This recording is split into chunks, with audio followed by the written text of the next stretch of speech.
love Studio Ghibli, and particularly the films directed by Miyazaki. They just have this quality about them that you don't really see all that often in other films, even within the same studio. When you watch his stuff, it just instills this sense of otherworldly wonder within you, whilst also making you deeply nostalgic for a world that doesn't even exist. Even some of the films that are just straight up set in Japan, where I've never been, they make me feel this weird childhood nostalgia, dreaming of my days in the rice paddy. What the hell? They just have this special magic about them. And judging from the trailer for The Boy and the Heron, this final film, it also has that magical vibe. Oh man, I'm not ready to say goodbye to this studio, to this director, because I would expect that this is probably the end for the company, right? At least as far as regularly making films goes. I'm not saying they're going to be shutting down considering they have like a theme park and all that, but Miyazaki's the man. Takahata's dead. Their new talent's gone off. They founded new studios, they've moved on, and Miyazaki's son ain't it.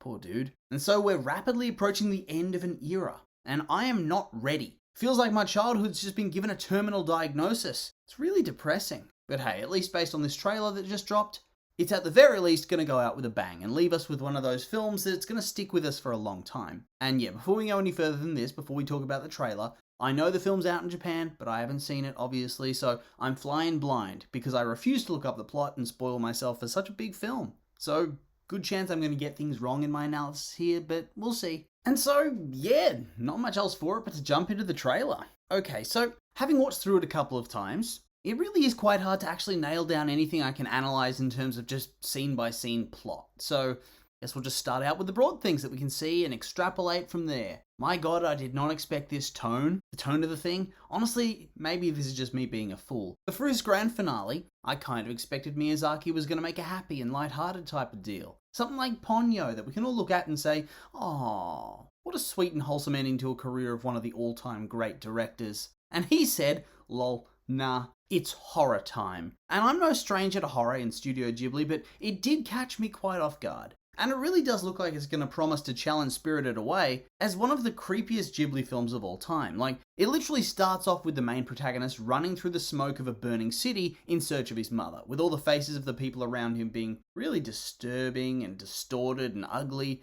Same with him, honestly. And from this point onwards, it becomes very clear why it took like 7 years to make this thing. They're going hard for the last hurrah in terms of their animation style, and the animation quality looks bonkers. And this opener looks so freaky. And then it all calms down and you settle into this eerie quiet where we see our main character, and I guess his mum, maybe, walking through a building while this sort of, I don't know, just spooky music plays. It kind of reminded me of the Squid Game soundtrack. Really off-putting in a way that's kind of hard to explain. And so it throws you off kilter and has you on the edge of your seat waiting for that penny to drop, for everything to get weird again. And it doesn't take long as suddenly the heron swoops down and shit, this looks like very realistic animation of the flight patterns of the actual bird. I'm just in constant awe of the quality of the animation that we're getting here. And then we get our spook back on immediately as the kid walks down the hallway of wherever he is with the woman, only to encounter a swarm of old, crooked-backed, hideous old women. Kind of like Yubaba from Spirited Away, so no idea what the hell's going on here, honestly, and they look really freaky. This kid needs to run, pronto. Unless, of course, they're supposed to look like that and they're just old people, in which case, oops. Our hero then makes his way inside a decrepit old building, getting some big-time Spirited Away vibes from just all of this stuff. And I love it. And then the music and the horror really picks up again, as the trailer tells us that where death comes to an end, life finds a new beginning. So, kind of feels like they're heading to the spirit world maybe, to the afterlife, and the various things the kid's gonna find there is what makes up the story. Hell, maybe he's dead throughout the whole movie, or his mum. But I do feel like this is a kind of premise that really sets you up for the big Sixth Sense gut punch where you're left feeling a little bit sad and a little bit happy at the end. So, you know, him being dead the whole time has potential. And then whilst this is all going on, there's some more very classic Miyazaki scenes, the floating little cutie things, and then the horde of horrific fish faces and the kid getting swarmed by toads. And of course they're all telling him to join them. Yikes. There's another sequence of him trying to wake up a woman, only for her to turn into water and not react to his presence at all. Another sequence shows a girl of fire reaching out to the protagonist, and this scene very much gives off Howl's Moving Castle vibes.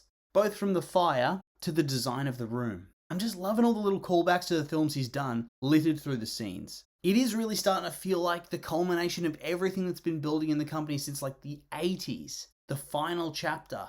Oh, the final chapter. Now I'm sad again. Damn it. Then we see our lad looking a little bit scuffed now, missing some chunks of hair, looking at a bright red light shooting into the sky. And at first I thought fireworks, maybe something like that. But then I noticed what color the fire was. So I guess it's just the flame girl that we saw earlier. Seems like a reasonable assumption to me. They were both red. Then we unexpectedly see an angry dude coming at the camera. Camera? The screen, the point of view, whatever. He's coming at us, screaming and drawing a blade. Very unexpected. And then we follow the flight of an arrow shot from a bow, which once again, just amazing animation. Look at this scene. Jeez. It's so insane to see how far the visuals have come from the early days of the company up to now. It's just bonkers. Then we have the kid getting wrapped up in bandages or paper, like he's a mummy, and that reminded me a little bit of the paper birds that attack Haku during Spirited Away. And then we hear a voice telling our lad that it's about time he came. The voice sounded very spooky. Kid is alone in a dark void. There's a white light exit.